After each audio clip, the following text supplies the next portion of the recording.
এটা হচ্ছে ফরিঙ্গাটার বেসরকারি প্রাথমিক বিদ্যালয়। বেসরকারি প্রাথমিক বিদ্যালয়। এটার গোড়াপত্তন হয়েছে কিন্তু অনেক আগে, কিন্তু গোড়াপত্তন হলেও এর কার্যক্রম কিন্তু ফুলফিল ভাবে চলে কিনা আমার সন্দেহ। কখনো দেখা যায় খোলা থাকে, আবার কখনো কখনো আবার বন্ধ থাকে। যাই হোক, আমার মনে হয় এইভাবে চলতে থাকলে একসময় এটা সরকারি নিবন্ধনভুক্ত হতে পারে মেবি। হ্যাঁ, তো হবে।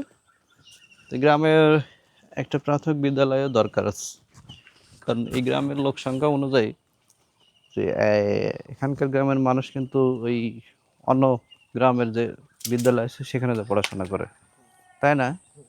তো একটা প্রাথমিক বিদ্যালয় হলে ভালো, খারাপ না। এবং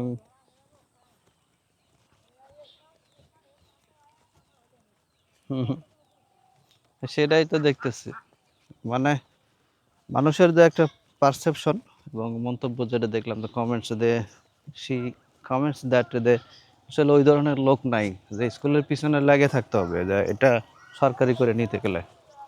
ঠিক আছে।